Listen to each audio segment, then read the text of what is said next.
Hi guys, welcome to another episode or the first episode. I don't know in which order these are going up to the Zoeats Podcast where we eat every motherfucking week. This week I'm with my longtime friend, my bestie Ari. But before we even get into that, let me explain how the podcast typically goes. We'll do our little introductions like we are right now. Um, and then we will just talk and see how it goes, and then we'll do advice, and then any recommendations that I have. Today it's a sunny day, so I'm wearing coochie shorts per usual because y'all know I don't like to be hot, with a denim trench coat and these cute little beaded heels that are vintage, and my jacket is vintage as well, with my little Telfar bag, feeling professional but in the worst way possible. And I am again with Ari, my longtime friend. Hi, Ari. How are you? Hey Zoe, how you doing? Good, good. And he'll give you a little introduction about who he is and what he's wearing, which is the Ari uniform. Yeah, the Ari uniform. All right, so yeah, I guess I'm wearing my Banana Republic jeans.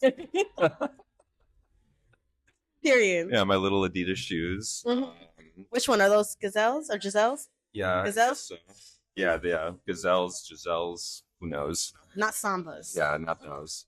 And this Sammy Sosa jersey that I've had since the 8th grade that still fits me. Stop! No way. Yeah, right. I wore this for my 8th grade yearbook photo. That's like the staple of your uniform. I know. It's crazy. It's been with me for a long time. And like a Gildan T-shirt. I don't know. With his Ray-Ban sunglasses. Yeah. Well, these are actually Zenny. They're from like South Korea. Oh, okay. Excuse me. Yeah. Niche. Yeah. Niche. Yeah, like fashion.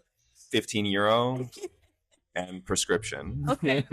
Nice. And who are you? What do you do? Right. So my name is Aris Theotokatos. I'm a photographer, a full-time artist, and I'm in Paris working as a full-time artist. But I originally came here kind of just as a visitor. Mm-hmm. I needed a fresh start. I'm originally from Chicago, but I needed, new surroundings, new environment. I had reached a point in my life in Chicago where I just kind of needed to get out of there. Mm-hmm. And I ended up in Paris because my cousin went to school here, and she moved back to Greece, but she kept her studio, and she's like, "Hey, do you want this?" And I was like, "Yes." I'll figure the rest out. Exactly. I sold all my shit, sold my car, sold half of my clothes, half of my belongings, everything to get to the point where I needed to get the tourist visa. And then I got here, ended up loving it, and now I'm here for good. Period. Yeah. That's how it goes. Yeah. That's really how it goes. Yeah, you meet your people, you're like, oh, wow, this is dope. Me and my journey, I was trying to become, I'm trying to be your cousin to my cousins. I'm like, y'all, come stay. Do you know how cool it is? And you don't have to worry about rent or nothing. Just come live with your cousin. Exactly. And be out here and find yourself. It's such a good city to find yourself, too, because, even within your community, there's so many people, if that makes sense. Even if you're in fashion, there's so many different segments of the fashion industry, or if you're a photographer, there's so many different segments. You could be in this, I'm a photographer, and you can run a completely different circle as somebody else. But also, Paris is large in that way, but it is also very small in that same way. It's a very small city, but the international community is pretty big, and it's also kind of like a revolving door. You know what I mean? There's always new people coming in. Some people stay for 3 months, leave. So it's a little bit difficult to make friends at first, right? To find your people. And I think the typical thing that people say is, it takes us a year pretty much to settle in, right? To get adjusted to the lifestyle, to get adjusted to the culture here, and then also find your community. So it's about a year of hating Paris, before you actually figure it out. I had 2 years of hating Paris because I came here in COVID. I had 2 good months. I came here January 2020. Yeah. And I had 2 good months of enjoying the city and let me find myself. Let me find, Paris. Yeah.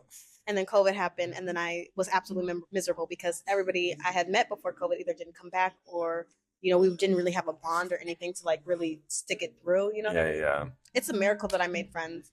Thank God that I met Corey, because if I hadn't met Corey, I wouldn't have met you. I wouldn't have met anybody else. Yeah, it's crazy. There's always like that one person that just bridges you to everybody else. Right. And for me, that was Aaliyah. Yeah. You know, through Aaliyah, I met Corey. I met everybody. You know. Literally. Yeah. So I mean, I was also lucky, and I guess you also went to school here too for a little bit. So meeting people through university is also. But to be honest, I've not really kept touch with too many people from university. Friends over here is a trap. I'll tell you that. Maybe Akil's like the closest one I have right now.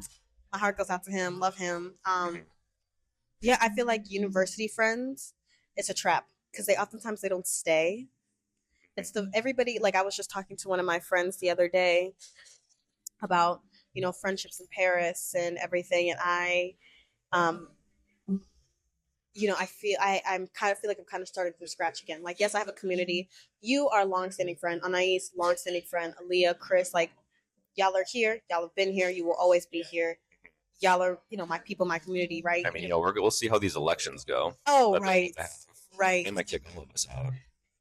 Right. Illegally. Okay? Yeah. I'll be here illegally. Whatever that means. But anyways, I was saying that, my community here, whatever, like you're here, but in terms of other friends, I feel like so many, like I'm starting from scratch again, like where it has, like I have moments where I have a lot of a circle and a lot of people and whatever, right? But a lot of people they come and go. And I feel like after that last group of people graduated from uni, I kind of like, they all went back home and I had to start from scratch again. I feel like this time around will be a bit different for me personally because making friends outside of school or academic environment.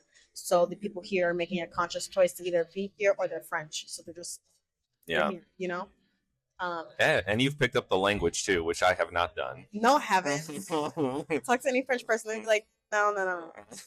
Well, speaking of French, we are at, I forgot to mention where we're at. Oh yeah, true. We're at Wukong Temple in the 12th. Not there one in the 2nd. We're in the 10th. Or we're in the 10th, excuse me. We're here. We just got our food. Yes, I do. Thank you.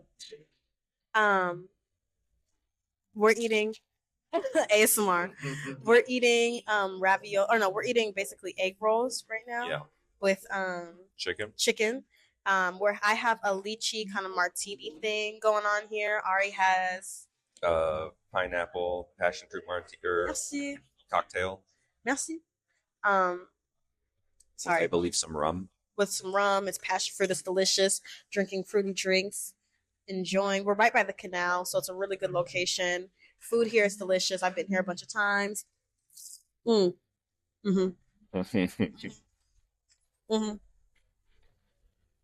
is called the Golden Dragon. C'est très bon, très magnifique. Hot but good. But anyways, before we got sidetracked, yeah, I haven't really picked up. I wouldn't say I picked up the language. I picked up what I needed to pick up. Yeah. I wish I could speak more. I'm thinking about taking a French class in the fall. I don't know. Yeah. How was your French class experience? Once I picked up enough, I kind of stopped. Enough to get by.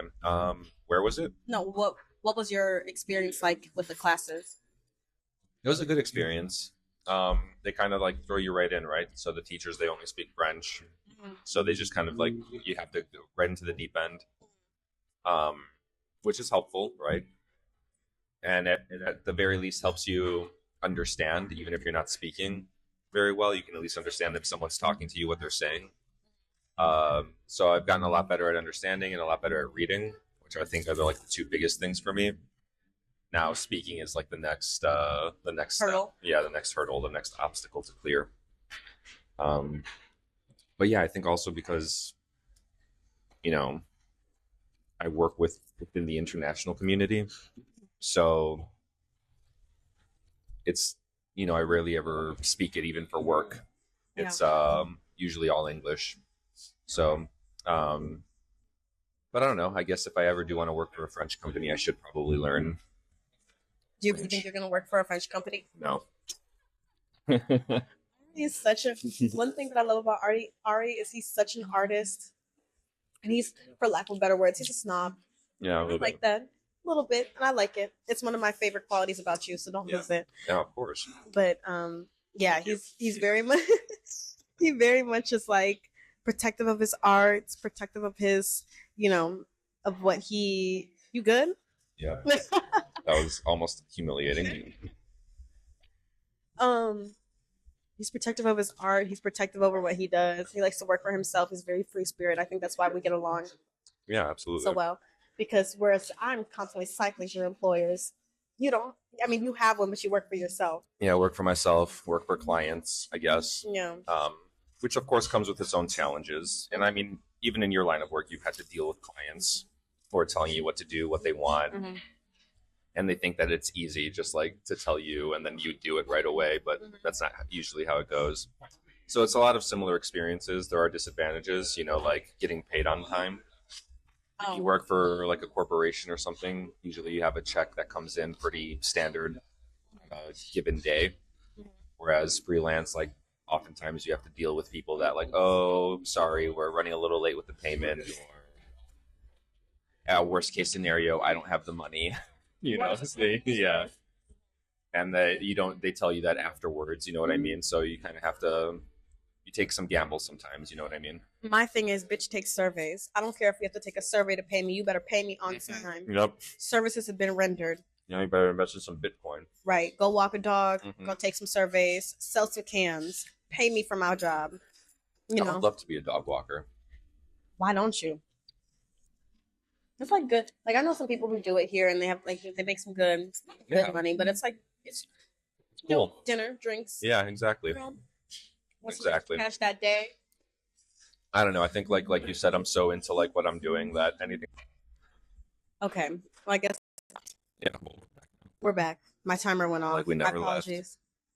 But yeah, so especially now we have good momentum with POPOUT, which is the magazine that I work for, an independent magazine that our mutual friend Aaliyah Heath she's been on the podcast. Founded. Okay. That started as her master's thesis and now has grown into an amazing magazine. And we just released our most recent issue yesterday, which went really well. I'm very proud of us, especially after our last one. We learned a lot. And I feel like there's been a lot of good momentum going, and I don't want to do anything to disrupt that. I want to just like keep riding the wave. Well, and see where it takes us. You just had your first art expo. Yes. Or showcase where you. My first solo one, anyway. Solo one. Yes. Yeah. What was that? What was this? It's the fun of being on the podcast. When me and Basha were on here, we were burping all the mics and everything. As you know, it's a good meal. Right. It's like, what was that like for you? What was your experience with that? So yeah, we work with this secondhand vintage store here. Called Yala, yeah. And they have 2 stores. And in one of their stores in the 18th arrondissement, which is basically like a neighborhood, they commissioned us, or not commissioned us, but they let us, for the most part, curate their space. So we choose a different artist every month, and we put up their work. And last month, from like May 2nd to June 5th or something like that, I was showing my work in that space. And that was like you said, the first time I was showing my work by myself. And also the first time I had come up with really a series to show. Everything else was more kind of like, in a part of a group exhibition, which was smaller works or smaller collections. So this was good. I sold a few pieces, which was a good feeling. Making money. Yeah, making money. But also I was just proud of the process that I took. I was very intentional with everything, but also maybe intentional is the wrong word. I think I made intuitive choices, but once I made them, I made them. I didn't really go back on anything. So it felt good to do it, to get the feedback that I got was good. And also like the art direction that I had chosen for everything, kind of, like my business cards or postcards and stuff like that. Tell me about your business cards. Yeah, well, my business cards, they're kind of, I guess they're anti-business cards. They have my name on one side, and on the other side it says "Don't call me," and they're very inviting. They have like a little light pink color, so they look very cute. But yeah, I got good feedback with that. It made a lot of people laugh, and I always felt that the point of a business card is to like get you to remember someone. You know what I mean? I know a lot of people use business cards like, oh, I just need to remember someone's contact information. Right. But I throw everyone's business card away. Right. Pretty much, like I rarely keep business cards. So the point was like, if I'm going to make a business card, I want people to keep it. I want it to be like its own little thing. Right. And yeah, there is no contact information on there, but if people want to contact me, they can always ask me. Right. If you're really, it's to weed out the people. Yeah, if you're serious, you would have gotten some other form of contact. Where's the artist? Let me buy this now. Let me get your email so I can send this follow up. Yeah. Like, yes, there's a way to get in contact. It weeds out also people who are just taking your card to just take your card to look professional or to look like important. And you know what? I noticed that a lot, and especially in the art community. I wouldn't say that I'm really part of the art scene here. I'm more of a spectator. Well, much like in no, just like I'm not part of the fashion scene. I'm not part of the art scene. Like it's more of I'm a spectator. You're just going in between all of them. No, I like to make money. Yeah. no shade. I'm just joking. No, it's okay, but that's facts. I'm just an appreciator. I really appreciate art and fashion. But from my perspective on being around you guys who are in it, right? You're curators, you're artists, whatever. I find that a lot of times kind of people pump fake. And like, oh, I'm going to buy this. Give me your card. Give me information. And they kind of beat around the bush to waste your time, whatever. But I think that yours frees it out because it's like, if they're not really serious, they take it. Okay, cute. I can't contact you. I took your card to look like I'm interested. But we both know what this is. Yeah. And I don't think there's usually any malice behind it. Like, I don't think anyone's like purposely trying to like, be any type of disrespectful or whatever, waste my time on purpose. I think it's like, they think they're being cordial. They just don't want to seem like they're not interested or anything. And also in the moment when you see something, like you're always interested in theory, right? But then once you get home and you look at your bank account, you're like, wait a second. Yeah. You can afford original pieces. Exactly. Yeah. So I don't really blame too many people for that part. For me, it was just like, what can I do to, do something different, do something that'll have people remember me maybe. Like the other day I had someone at one of Chris's soirees. He's on the podcast too. Yeah, so a couple of his friends, like I was showing the business cards, and then like the next time they saw me, they were just like, "Hey, how am I gonna call you?" But they remembered who I was just because of the business card. Like, "Hey, you're that guy with the business card that I can't call." Right. Like, yep. That's it. That's me. You see me when you see me. Exactly. But so yeah, that part's going well. The show went well. We just did another show at Yala where we have one of their artist friends. Her name is Donatella. She's a painter. Amazing. Really good painter. Amazing. And she has her work up there for the rest of the summer. So anyone in Paris that's listening to this, Yala 18th, go check it out. Also, Yala, great store to shop. Shout them out. Every time we have someone go there, they're like, I'm going to buy this. Every time Chris goes there, he buys out like half the store. Zoe, I wish you came yesterday because I bought a shirt from there. And holy shit, that I look good. Let's not talk about yesterday because that'll make me upset.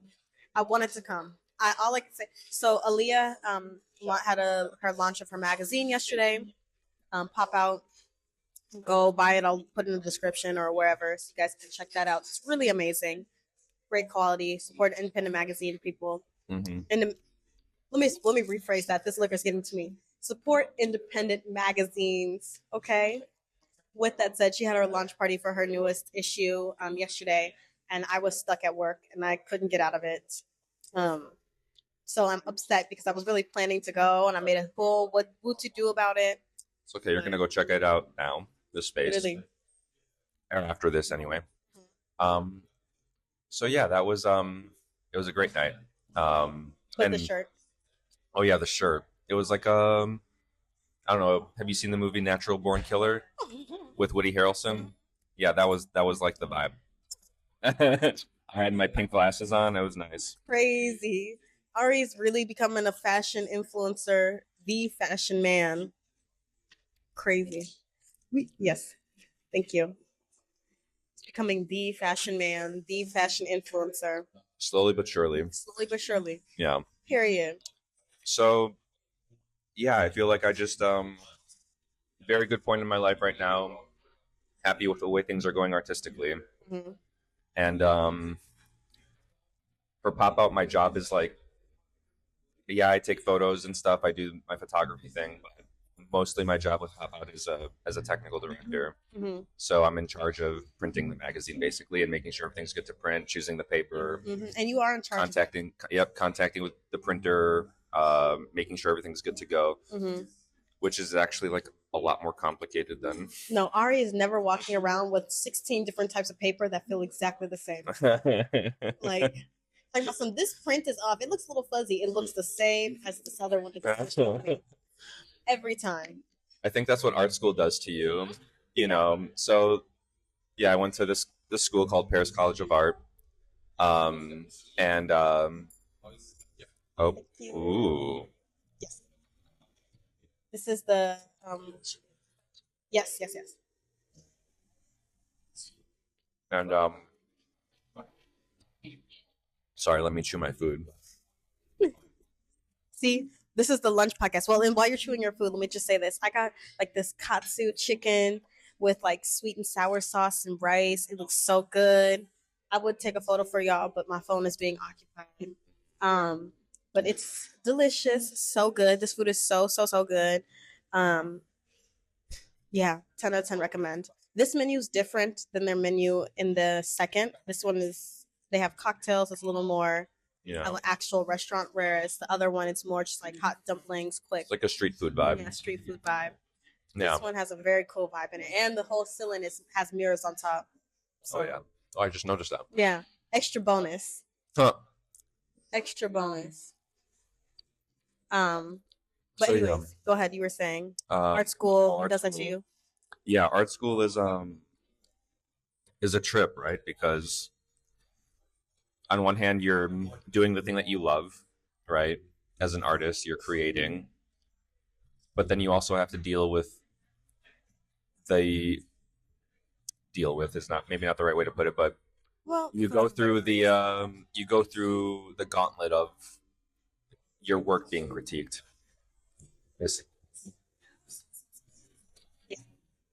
Your art being critiqued. Yeah, and basically you have to, for the grades, right? Not like morally or ethically. You have to justify your choices, to your professors, to the head of departments, to the jury, quote unquote, why you did certain things, why you printed a certain way, color versus black and white, or if you're, a painter, why'd you choose this medium, acrylic versus oil, watercolor, whatever. You always have to justify your choices and find a way to verbalize everything, which for me wasn't really a problem because I started out as a writer, and I'm pretty good with words, so I didn't really have a problem with that. My issue was more just the constant, like, every time you show work, you have to like explain yourself, right? And Ari does not do that. Yeah, no, I don't like to explain myself. And a little abstract about the artist, it's always blank. Yeah, it is. It's always blank. So for me, it's just I work intuitively. I make intuitive choices that I don't really think about beforehand. It's just like in the moment, what feels good, what feels right, and I pretty much come up with the explanation afterwards. You know what I mean? Like, how does this? How do I? Have to justify this to a teacher. Right. And you usually have to like bullshit your way through it, which I guess is like the biggest thing I learned in art school was like fake it till you make it. Yeah, fake it till you make it, but more so that as long as you can explain yourself, you can do anything you want in the art world. That there's no such thing as like right or wrong or good art, bad art necessarily. I mean, maybe there is objectively, who am I to say, but I guess even just from a subjective point of view, there's going to be people that fuck with your work. There's going to be people who don't fuck with your work, always. Right. So as long as you can explain yourself to like a gallery, for example. Just stand on your choices. Yeah. And also a lot of, curators, a lot of gallery owners, a lot of collectors, they test you. They test you to see if you know what lane you're in, the history of the lineage of the photography that you're taking, the type of photography. Mm-hmm. So for example, if you're a portrait photographer, do you know who certain photographers were? Do you know like Richard Avedon, like what he was doing? Mm-hmm. If you're a documentary, do you know like the original like documentary photographers like Eugene Auger here in France? Paris is like allegedly where photography started, but who knows? Who knows? That's how the story goes. But so yeah, it's just one of those things where, like you, I also like making money, and I've learned to just accept it as one of those things that I can manipulate, use to your advantage. Yeah, use to my advantage. Show people that like, yes, I am knowledgeable of what I'm doing. I know what I'm doing, why I'm doing it. Right. So, and where it fits within the history of the medium.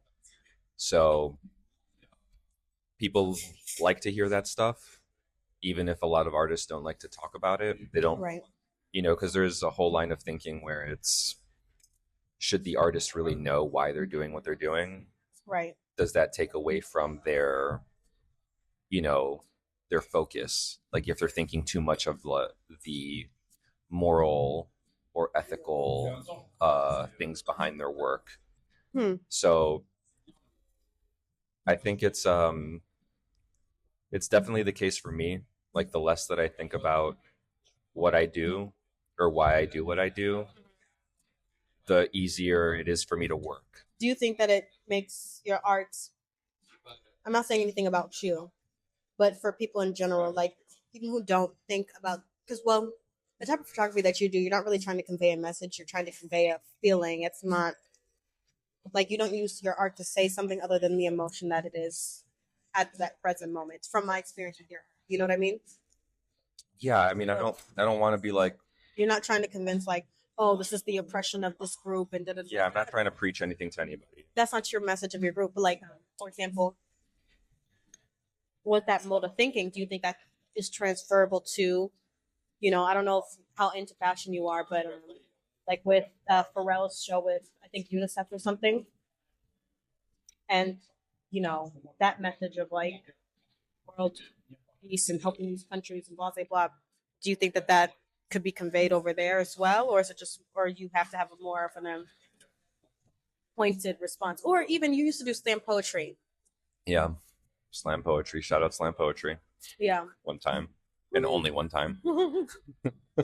Even with that, creating that art, do you feel like you had to think of like the deeper message and the deeper, like go past what you were doing here instead of what we were doing intuitively because there was an actual message you were trying to say? Yeah. So for me, it depends, right? So for some poets, for some writers, yeah, they were more like writing about social issues or right. More generally speaking. My work always came from personal experience. So I always wrote about personal experience. And I didn't really worry about how that fit into larger narratives in the world. I was just kind of like, how does this make me feel?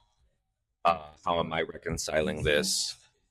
And, a lot of my journey is basically based on self-growth, and self-development. So it's not necessarily like how I don't try to tell people how the world should be because I don't know how the world should be. I think it could be a million different ways and most of them probably suck. But, right. So for me, it's more about, again, feeling good, but also, am I being successful? Right. Am I getting good feedback with my art? Because it's not just about me, right. Like I can do the stuff that I like and I can do it for myself. But if no one's responding to it, then I'm not really an artist in that moment. I'm not really or at least like a public artist. Right. I could be like a folk artist maybe, or like an artist that just creates more or less for themselves, which is like therapy, or it's kind of a self-understanding, stuff like that. Right. And there's nothing wrong with that. but I'm trying to make money off of my art, you know. Right. I have an ego just like other people, and when it's all said and done, I want people to be able to look at my work and my body of work, all of it together, and say that I was good at what I did, you know. So I do have that part of me that wants to do that and is, you know, very much driven to be great at what I do. But on top of that, I'm not even someone who, like, I'm not interested in being a master photographer. I'm more interested in mastering myself. And or like I'm mastering any craft for that matter. I'm just interested in learning more about myself. Right, and feeling fulfilled, doing whatever it takes in that pursuit of fulfillment. Exactly. And, you know, sometimes an expression doesn't come out as a photograph. It doesn't come out as a poem. You know, sometimes I have an expression that wants to come out and it's like busting a dance move in the kitchen. You know, it's not like, it's not always so rigid where I have to I have to translate this feeling into a photograph or verbalize it into a poem. And yeah, I think for me, the other thing is, like, you know, poetry writing in general is additive. You start with a blank page and you add your world to it. Right. Same with painting, drawing, even acting. Before I was a writer, I was an actor for 10 years in my dad's theater troupe. And even there, you start with a blank stage and you add your world to it. With photography, especially the kind of photography that I do, you start with the whole world already there and you have to narrow it down to the viewfinder, like what fits in the little rectangle of your camera. So it's kind of these two opposing processes that I very much enjoy the contrast between them. Right. And with photography especially, it's helped me kind of like understand myself a lot more because through photography I'm relating to my surroundings and I'm relating myself to my surroundings as an observer and how no, I was saying no. If you bring up an interesting point, because I'm not a... Get some water. No. Excuse me? Can we get some water? Yes, please. Thank you. You bring up an interesting point that I'm always curious to know, because, you know, I'm not a creative, right? You are, though. You are creative. And I can say this genuinely and mean it. Like, being socially creative is a thing. Like, being quick on your feet, being witty, knowing what to say, knowing how to act. There's definitely creativity involved. Well, I guess what I'm trying to say is I'm not a creative in the traditional sense. Whereas I'm not a painter, I'm not a musician, I'm not an artist or anything like that. I don't sew. Thank you. Thank you. So in that sense, I'm not a creative, right? And I always wonder with people who are creatives in that regard, how did they know that their medium was their medium? You know, I know it was a sense of trial and error for you, but like, how did you know? Like, why not painting? Why not, you know, any other way of creative expression? Because I'm talking in circles, but go ahead. I think it could have been anything, really. Really? So I think, you know, I'm attracted. It's not that I do draw, I do paint, I just don't show anybody because I don't feel like I'm that good at it, you know? But I still do it because, like I said, whatever way that expression wants to come out, that's the way it's going to come out for me. And I try to practice as many different things as I can. You know, when I was a kid for 8 years, I played piano. And then I tried guitar for a little bit. And I've learned a bunch of different, you know, little things like even sewing, you know, like I've gone through a lot of phases, but there are some that have stuck harder than others. You're right. So like photography and writing, for example, I guess are like the two main things that I would say that I do. And I think photography for me, it allows me to, especially street photography, it allows me to be a silent observer, to kind of move around and navigate a space or a city without feeling like I'm part of it. It almost gives me this feeling like I'm separate from it and I'm documenting it, which is a cool feeling because it kind of just puts me in my own little bubble, in my own little space for a little bit. And I think it sounds a little weird, but it's probably like the combination of walking around, doing something that I already do, which is looking around, studying things and observing. Right. and I just love documenting. I love having Proof. archival evidence of something, and archiving things from my experience.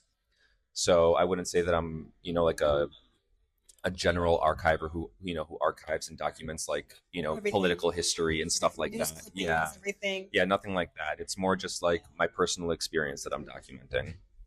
And I like that. I like the idea of that. I romanticize it a little bit. With my film photography, sometimes I imagine like, oh, what if I just put all my negatives in a box and never showed anything, and when I died, someone just found them. Yeah, like that one artist. Yeah, like Vivian Meyer. Yeah. Which they found her negatives and they sold them at an auction for like $300, and this guy bought her negatives, didn't even know what they looked like, for $300, and it turned out to be one of like the greatest photographers ever of all time. So, and she was crazy because she's a Pisces. B. Yeah, so that's the premise. But the stories about her anyway were that she would work as a nanny for different families, New York, Chicago, and she would kind of like pretend to be a different person with all these different families, like give different background information. Tell them she did different things for work. Stuff. Yeah, because this was back like you can't check up on that. Yeah, because there were exactly. There's no background checks back then. She was just lying to everybody, and even like the people that she was taking portraits of, she would tell them different stories about who she was and what she did. So it always was like every family that you would talk to or every person that you would talk to like kind of gave a different account of her, that she had a different personality, different this. But I think the way that I understood that was that she kind of did whatever she had to do to get close enough to the subject that she wanted to photograph or wanted to study or document. So I have like a deep appreciation for her work and her photos, and one of the greatest compliments I received in school was like one of the professors telling me that some of my work, a series that I did, reminded him of her. So it was like, oh shit. Period. I would cry. Yeah, say less, say no more. Drop the mic. we're done. You know what? You don't even have to give me my degree. Yeah, we're good. Take that. Exactly. That's cool. So,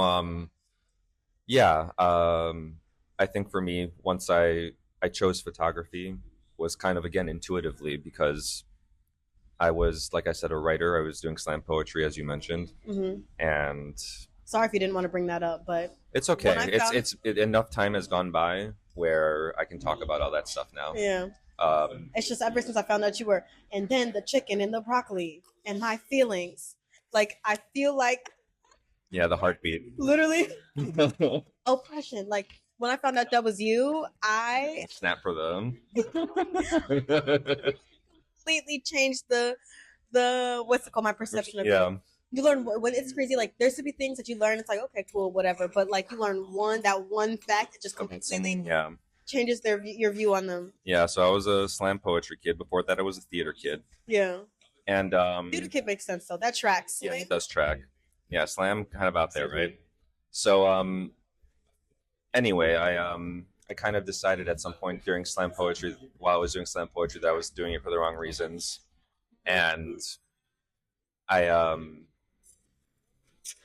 slam poetry has come a long way, so it's changed a little bit for the better. But when I was doing it, oftentimes the saddest poem won. Because it was like an Olympic-style grading system applied to your trauma, basically. Right. So you can go up there and write, something that for you was heartbreaking. Right. And the judges could be like, no, not good enough. Not good enough. You know what I mean? Yeah, exactly. So that happened to a lot of people. But also, I'm trying to find a way to say this without like exposing anybody. I mean, you don't have to. We don't have to get into it. No, because I think this should be said. Because then say it, Ari. Say it with your chest. Well, it's not just the poetry community. It's really any artistic community. We have the same problems that any normal society has. Right. Like, so sexism exists, homophobia exists, racism exists. All these things exist within these communities that we think of as progressive, artistic, liberal communities. Right. But the same problems exist, and they just show up in different ways. Exactly. So a lot of people that you think are, there to mentor you, to help you, some of them end up being, your biggest stop. Yeah. Like, so they end up being, not to put it lightly, they kind of like monsters a little bit. Mm-hmm. So, that's also a big thing that kind of shifted me away from it, was like understanding the world I was actually in finally, Right. like, and seeing like, oh, this actually isn't different from everything I was trying to rebel against. right. It's actually the same thing, just disguised as something else. So once I started to meet people in the poetry community who felt the same way, that kind of started to gain traction in my mind that, okay, I want to do something else, maybe transition into something else. Right. And in Chicago, as in many big cities, the slam poetry scene was insane, but also it was, interconnected with the music scene or the artist scene as a whole, right? So I met a lot of other artists through the poetry slam scene, a lot of musicians, a lot of rappers, producers, DJs. Right. And I would start going to a lot of concerts, and I'd get in for free because, there were people that I knew. So one day I was like, you know what?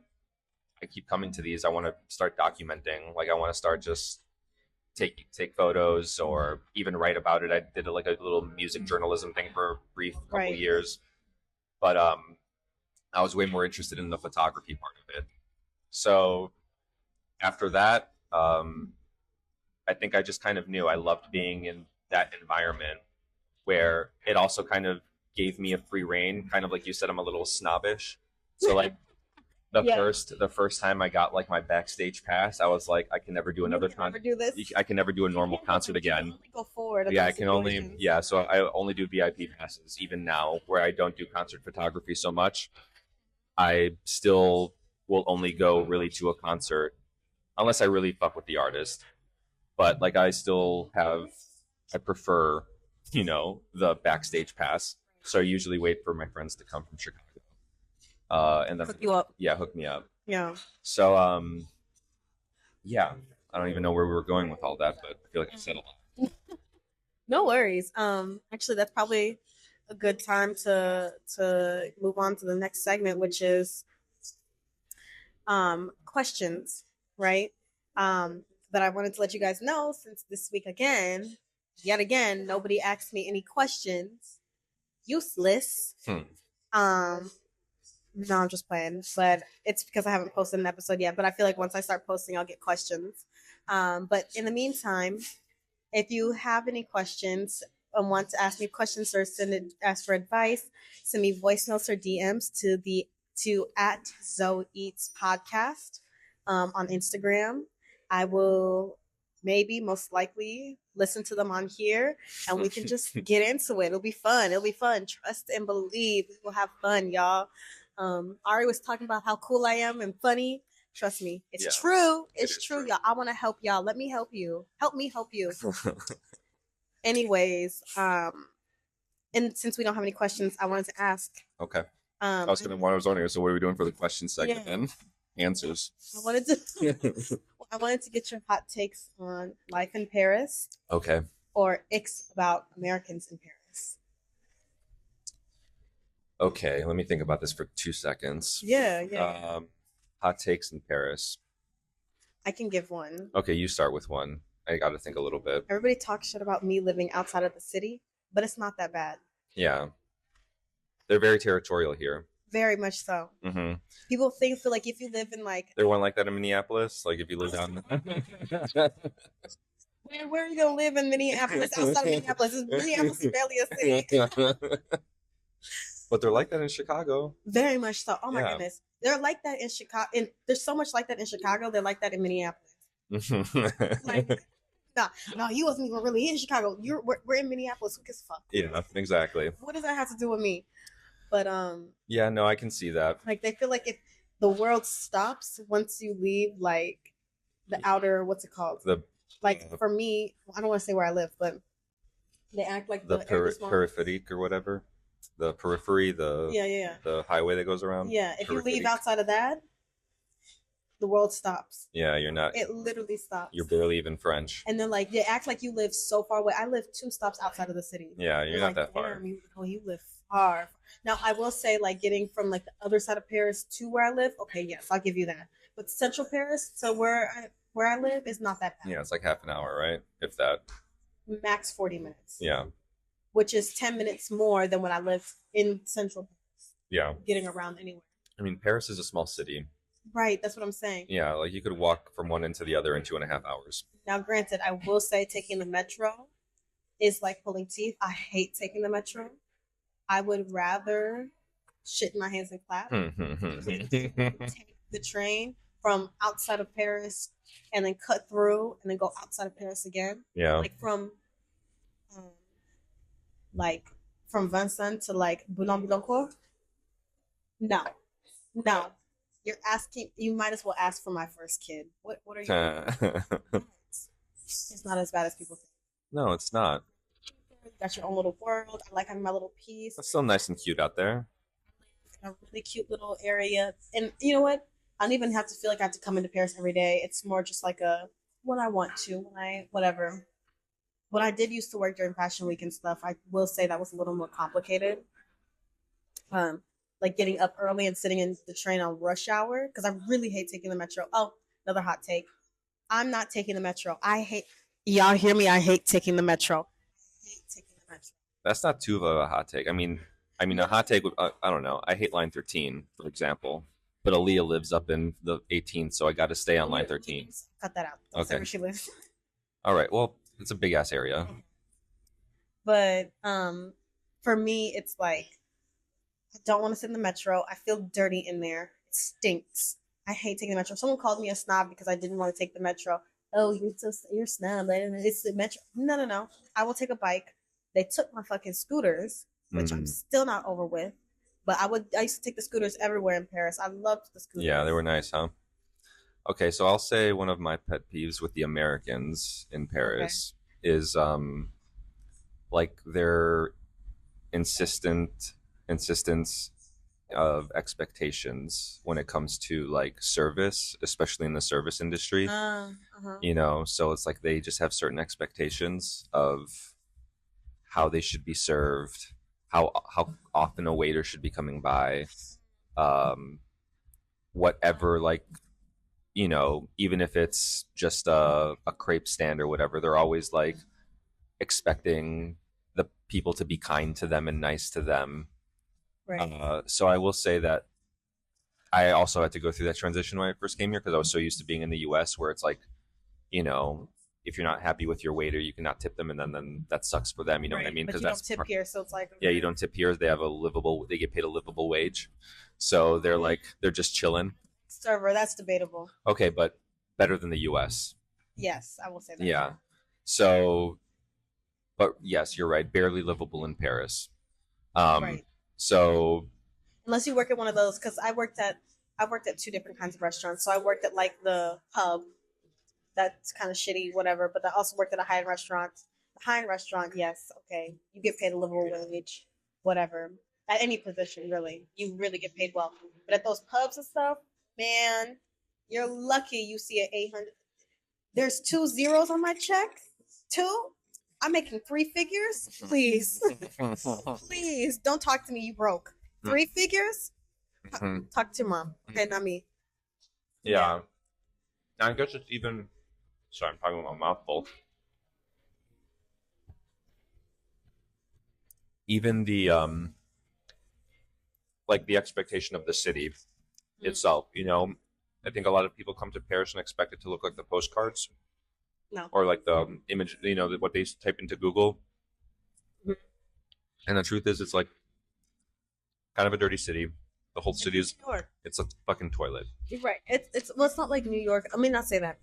It's like Parisians are the New Yorkers of Europe, you mean? No. Like I would say that's maybe Londoners. No, I was saying of France. I guess I forgot about Brexit.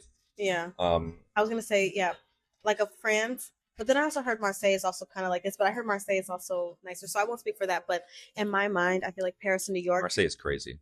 That's what I heard. Yeah. I heard that. But I feel there. like, yeah. Yeah. I feel like Paris and New York have the same kind of attitude where it's fast paced, get it done. We're just trying to whatever. If you want that leisurely European thing, I would go somewhere else. Go to Copenhagen. Denmark. Yeah, go to Denmark. But also like the touristy areas here are literally the shittiest parts of Yeah. Like they're beautiful to look at. Like whatever. Like I love when I drive past the Eiffel Tower. I love to look at it. You know, Arc de Triomphe. I love to look at it. It's so gorgeous. It makes me feel like I'm in the city when I drive through the Champs Elysees. Yeah. Yes. Walking through it. When I'm by the Eiffel Tower, I feel like I have to hold my purse extra tight to me, and I feel like I have to scream at someone. It's literally the worst part of Paris. It's dirty. It's whatever. No But personal space even. Yeah, and it's I can see why people are disillusioned with that. But Paris is such a beautiful city, and there's so much to offer. Like, and that's why I'm doing this podcast too, because like I'm going to different spots that are not necessarily touristy spots, and we're in a good touristy area too. Like we're by the canal, so it's like, you know, it's good. But there's a lot of niche little spots here. It's a really beautiful area, you know, and it doesn't have to just be, you know, Eiffel Tower, Arc de Triomphe, Montmartre, things like that. Yeah. Well, Montmartre is actually really well upkept. Yeah, it is. That's a really nice area.